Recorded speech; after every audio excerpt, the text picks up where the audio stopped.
Now, how does a for loop work in Python? Let's say you have this list that contains multiple elements, and for each element of this list, you need to perform a specific task. Now, that is where for loop comes in.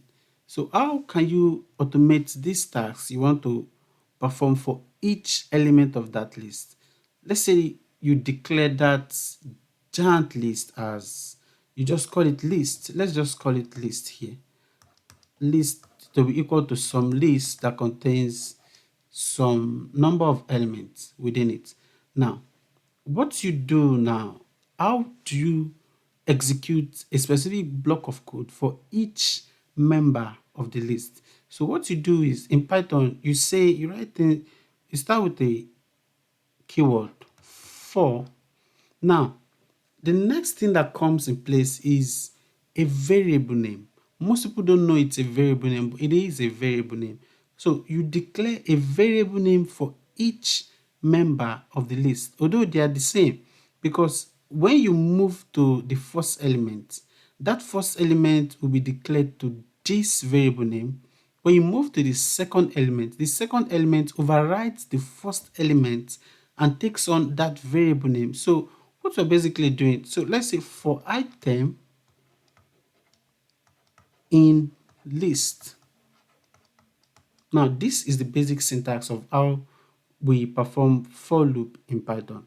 Now, what this is doing is that for each item in this list, for each item in this list over here, what this is representing is that for each item in this list, it declares a variable name for each of those items. Let's say this list has let's say it has 10 elements.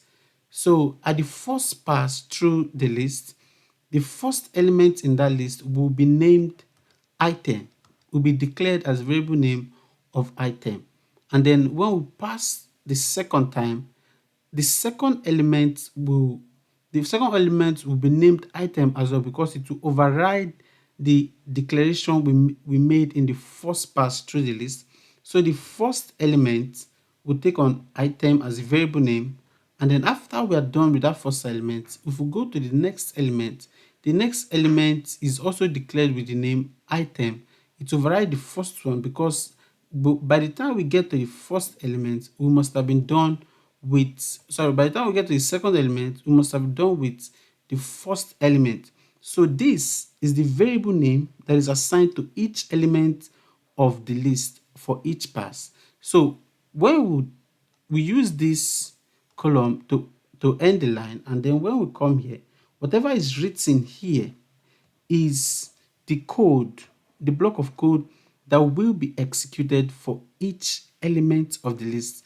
And now let's say, let me erase this.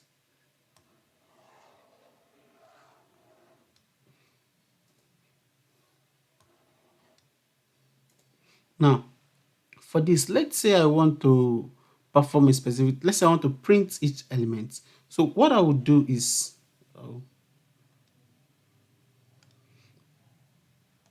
I would say print item.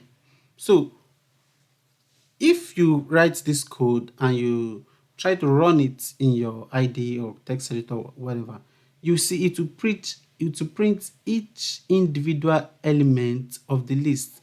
Why is that? Because for each pass, every element of the list is declared with a variable name of item.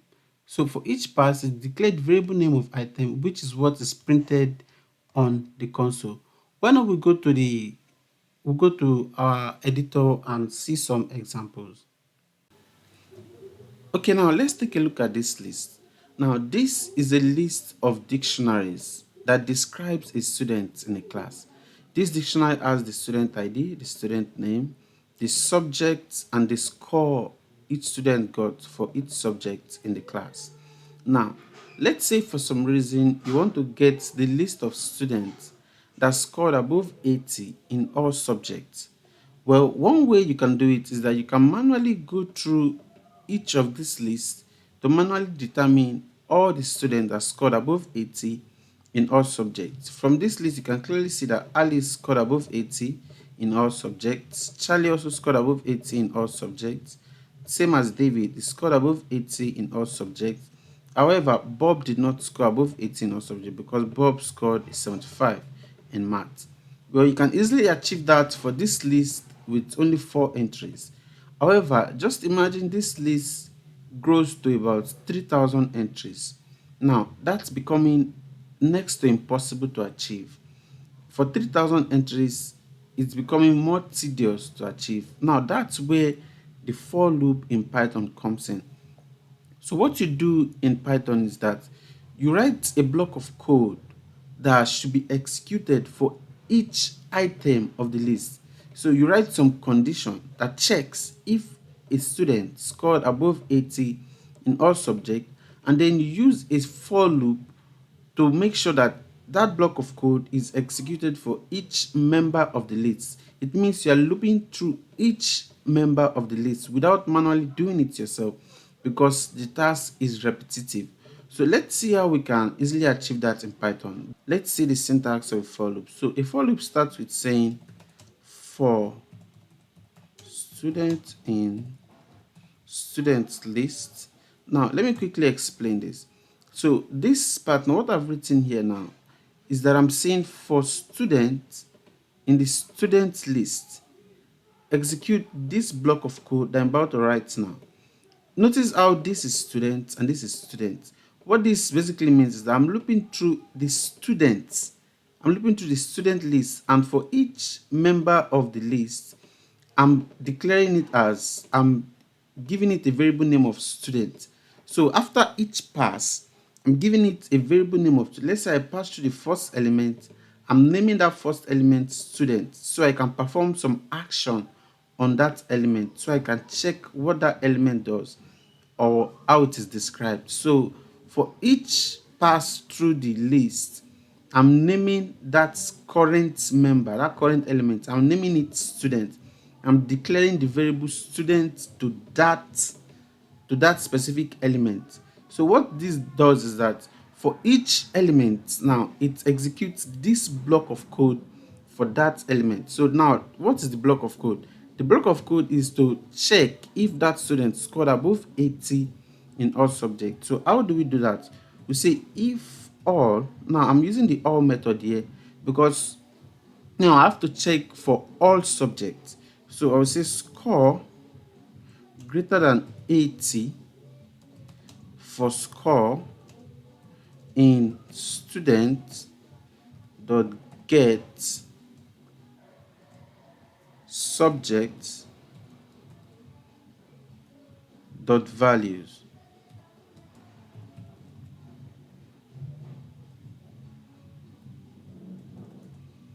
Print student dot get name. Now this, let me go through this once more. I'm saying if all. Now what is here now, this within this all method will resolve into a list. So what that does is that if this list, if all are true, then the entire condition becomes true. But if not all are true, then the entire condition becomes false. So it checks if what, of course, that's correct because we're trying to check if all the score in all subjects, not some, not just one or two, but all subjects, if it is greater than 80, that is when we determine that that student scored above 80 in all subjects. So let's run this again and run this block of code. Exactly. So now we can see that there is Alice, there is Charlie, and there is David. So both Alice, Charlie, and David all scored above 80 in all subjects. And you can do this for a list of 1,000, 2,000, 500,000. That is how you use lists and for loops to automate tasks. Now, next on board now is to use something called the continue keyword. Continue.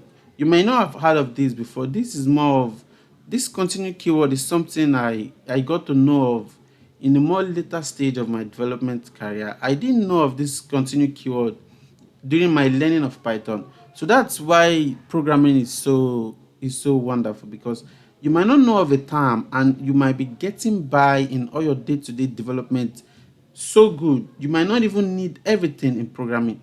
You see, this continue keyword, I've never used it in my development until I knew about it.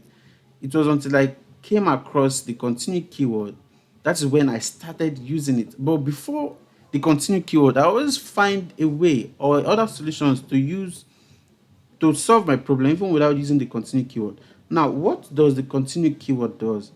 The continue keyword helps you skip an element of the list if the condition is not met. Like in our case now, take a look at Bob. Bob now did not meet the condition. So what if we're looping through that list, how about we just skip Bob completely? So this is how that works. We can say for student again, in students, say if, let me just copy this, no need to repeat ourselves. Say if all score greater than 80. Now, if all score greater than 80, now this is the condition we want. However, don't forget, what we want to do is that we want to skip it. And how can we skip it? That is by saying not here. Now, that is what this not does, is that it reverses whatever this resolves to, it reverses it. If this all condition here resolves to true, the not reverses it to false. If it resolves to false, the not reverses it to true. It gives you the opposite of what is actually there.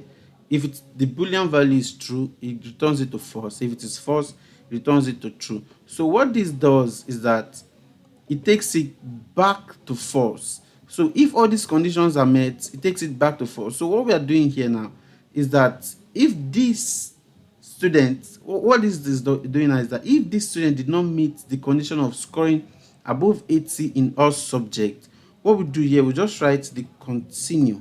Now, what that continue does is that it skips that student and moves to the next. It skips the student and moves to the next. And then here we can just print student.get name. You see, we've used a slightly different approach, but we'll still get the same answer. Let's do that. Exactly. We still got Alice, Charlie, and David. So before I knew of the continue keyword, I got by writing my programs wonderfully, even without using the continue keyword. But one thing about programming is that the more you know and the more better concepts you learn of, the more you see that there are other ways to do things. The same way we are able to achieve the same thing without using the continue keyword, we're also able to achieve the same thing with using the continue keyword. Thanks for watching. If this video has helped you in any way, consider liking and subscribing, as it helps the channel grow in the YouTube algorithm. Thank you.